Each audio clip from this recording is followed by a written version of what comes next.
नमस्कार दोस्तों, मैं राकेश कुमार आपके यूट्यूब क्लासेज में आपका स्वागत करता हूं। आज हम पढ़ेंगे अध्याय 3 कक्षा 10 के। ठीक है, उसमें लिखा है दो चर वाले रैखिक समीकरण। आज इसमें पढ़ना दो चर वाले रैखिक समीकरण। दो चर वाले रैखिक समीकरण क्या होते हैं, पहले इनके बारे में पढ़ेंगे। दो का मतलब होता है दो, मतलब कोई भी दो होंगे। चर का मतलब होता है चार एबीसीडी वाले अक्षर, मतलब एक्स वाई या एबीसीडी वाले कोई भी अक्षर आपके ले सकते हैं। रेखिक मतलब होता है एक ही रेखा वाले। ठीक है, ये समीकरण का मतलब होता है कोई भी समीकरण, जैसे A X plus B X, B Y लिख लो यहाँ, बी वाई प्लस सी बराबर 0, ये कोई एक आपका समीकरण हो गया। फिर कह रहा है युग्म। युग्म मतलब होता है जोड़ा, मतलब जैसे आपको ये समीकरण आपको दिया गया है तो आपको इसी को कहते हैं। अगर कभी कभी मैं आपको बता रहा हूँ कि कभी कभी आपको लिखा आ जाएगा विकल्प में, कि इस बार आपके पेपर विकल्पों वाले होना है, तो लिखा होगा दो चर वाले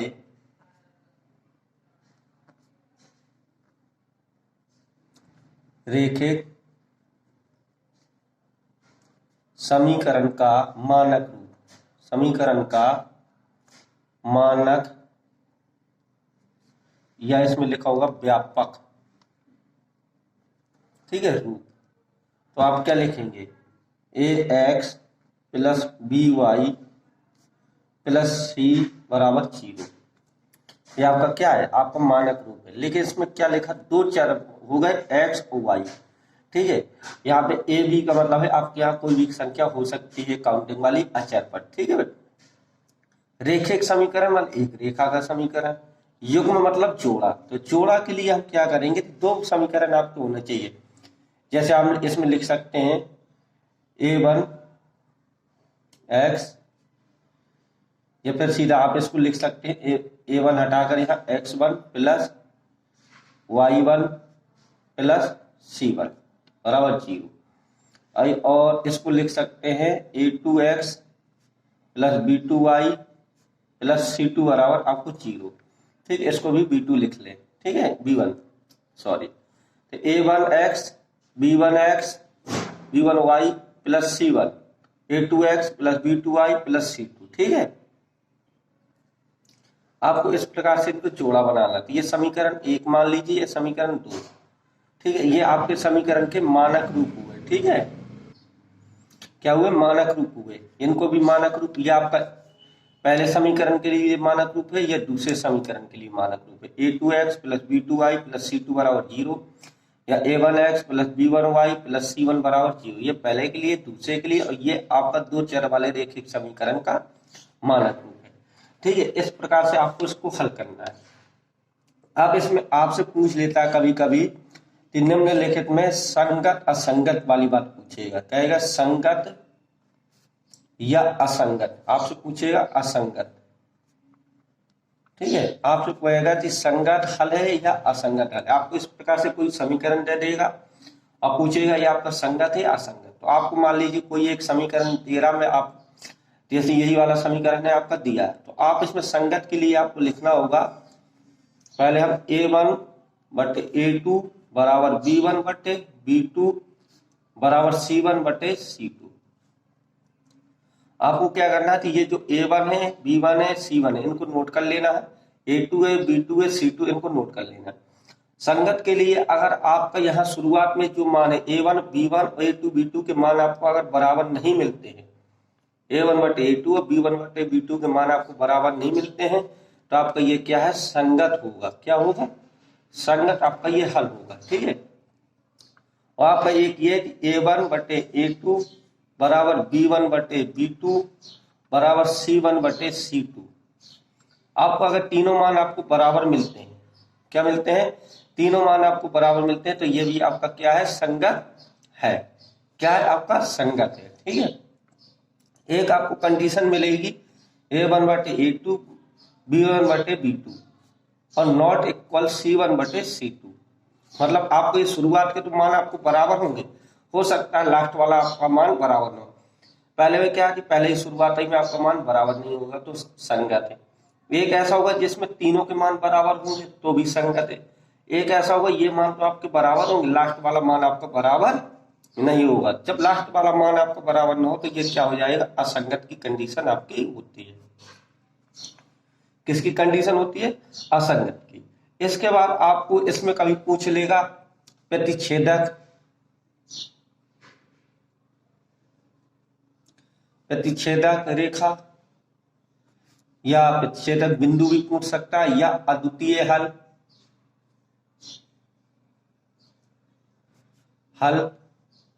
या फिर आपसे पूछ लेगा एक हल।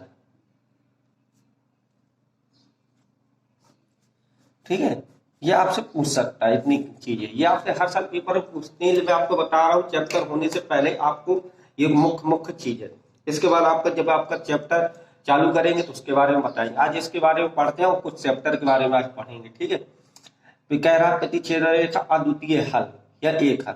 तो जब आपसे पूछेगा कि आप वैसे समीकरण आपको देगा, पूछेगा कि ये आपका अद्वितीय हल है या प्रतिच्छेदक है या एक हल, मतलब कोई भी एक इन तीनों नाम में से कोई भी पूछेगा तो आपको एक ही तरीके से लगाना है। अद्वितीय हल, ये इसकी अद्वितीय का मतलब होता है एक हल, मतलब इसके जैसा कोई दूसरा नहीं है। प्रतिच्छेदक का मतलब एक, और एक हल का मतलब एक, इन तीनों का मतलब एक हल। जब एक हल होता है तो एक हल की कंडीशन होगी जो आपकी A1 बटे जो A2 आपको दिया है, और B1 बटे B2 दिया है, और C1 बटे C2 दिया है आपका, ये क्या होगा? शुरुआत में कटा होगा। शुरुआत का कटने का मतलब है इसका एक हल होगा। क्या होगा? अद्वितीय हल। ठीक है, और यह आपका इसी को क्या लिख सकते हैं? संगत की कंडीशन भी यही थी, अद्वितीय हल, प्रतिच्छेदक हल, प्रतिच्छेदक रेखा, प्रतिच्छेदक बिंदु और एक हल। ये चीजें इसमें हम लिख सकते हैं। ठीक है, वो आपसे एक पूछेगा कि कोई हल नहीं, कोई हल या समांतर रेखा।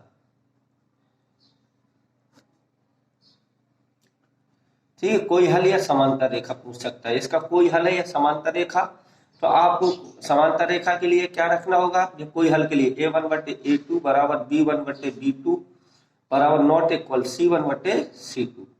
मतलब इसका क्या होगा? आपका कोई हल नहीं, मतलब कोई हल नहीं मतलब कि आपका ये क्या, इसमें कोई भी हल नहीं, मतलब समांतर रेखा है। क्यों? प्रतिच्छेदक मतलब जैसे कोई आपकी एक ग्राफ आपका एक मतलब पहले समीकरण के ग्राफ ये गया, दूसरे समीकरण के ग्राफ मान लीजिए, जैसे रेखा ने एक बार प्रतिच्छेदक किया तो आपका क्या हो गया? एक हल हो गया। इस प्रकार मतलब है जिसने कोई हल नहीं, तो कोई हल नहीं मतलब ये रेखा आपकी समांतर है। ये रेखा एक भी बार आपको नहीं मिलेगी। जब ये एक भी बार आपको रेखा किसी रेखा इसको काटेगी नहीं तो इसका कोई हल नहीं होगा। मतलब एक्स अक्ष, मतलब मान लीजिए कि कोई आपको ये एक्स वाई दिया है, ये जो भी रेखा आपकी एक्स अक्ष को जितनी बार काटेगी उतने हल होंगे। जैसे 1 2 3 4, 4 बार काटेगी तो 4 हल होंगे। ठीक है, ये क्या एक भी बार नहीं काट रही, तो मतलब ये क्या है? कोई हल नहीं है। और ये क्या समांतर है, क्योंकि ट्रेन की पटरी की तरह है, तो समांतर इनके बीच की दूरी हमेशा क्या होगी? बराबर होगी। ठीक है, तो आपको कोई हल के लिए समांतर हो गया, और फिर अद्वितीय हल मतलब एक हल के लिए प्रतिच्छेदक हो गया। इसके बाद आपसे पूछ लेगा अनेक हल या अपरिमित हल, अपरिमित हल या संपाती। ठीक है, संपाती रेखा। तो इसका अनेक हल की कंडीशन में आपका क्या होगा? अनेक हल की कंडीशन में आपका होगा कि A1 बटे A2 होगा, B1 बटे B2 होगा, और C1 बटे आपका C2 होगा। मतलब तीनों मान आपके बराबर होंगे। मतलब कि अगर इसका ग्राफ बनेगा तो इस प्रकार बनेगा, तीनों दोनों रेखा एक दूसरे के ऊपर होंगी। ये क्या है? संपाती, मतलब एक दूसरे के ऊपर है, और इसके अनेक हल होंगे। अनेक हल मतलब कि सभी एक जैसे मान है, कोई भी मान आप इसमें कहीं भी रख सकते हैं, इसके क्या होंगे? अनेक हल निकलेंगे। ठीक है, इस प्रकार से आपको इसको हल करना है। इसमें फिर आपको कुल रूप से मतलब कुल प्रकार से इसमें 3 विधियां आपको पढ़ना होगी। एक विधि आपको पढ़ना होगी, पहले तो मुख्य रूप से तो है 4 विधियां। जैसे एक आपको पढ़ना होगी आलेखन, आलेखन विधि या ज्यामिति विधि, इसी को बोलते हैं विधि, या इसी को कहीं कहीं लिख के आया था पेपर में कभी सारणी विधि। ठीक है, अगर इन नामों से आपका निकल के आता तो आपको सिर्फ आलेखन बनाना है। ठीक है, और इसके बाद एक आपको पढ़ना होगी दूसरी जो सबसे ज्यादा पूछी जाती है वो है प्रतिस्थापन विधि। ठीक है, आपने ये कक्षा 8 9 में 7 8 में पढ़ा भी होगा, 9 में भी पढ़ा होगा शायद। ठीक है, तो प्रतिस्थापन विधि। और इसके बाद आपको तीसरी जो विधि है इसमें पढ़ना विलोपन। कौन सी विधि? विलोपन विधि। ठीक है, इसके बाद आपको चौथी पढ़ना है, वो आपको पढ़ना बज्य या ब्रज विधि भी कहीं कहीं लिखा रहता है, कहीं कहीं बज्य। ठीक है, बज्य गुणनखंड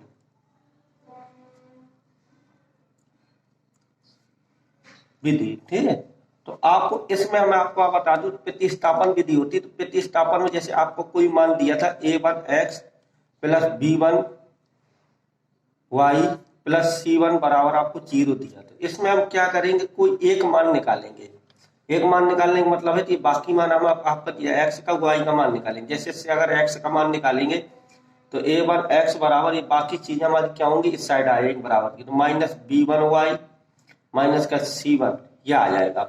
जब x का मान निकालेंगे तो a1 मतलब माइनस का b1y माइनस का c1 बट ये क्या आ जाएगा आपका a1 आपका क्या आ जाएगा नीचे, क्योंकि ये गुणे में। तो आपका ये x का जो मान निकलेगा ये मान आप उठाकर समीकरण 1 से मान निकाला है तो समीकरण 2 में रखेंगे। किस पे? समीकरण 2 में रखेंगे। अगर इससे निकाला तो इसमें रखेंगे, इससे निकालेंगे तो इसमें रखेंगे।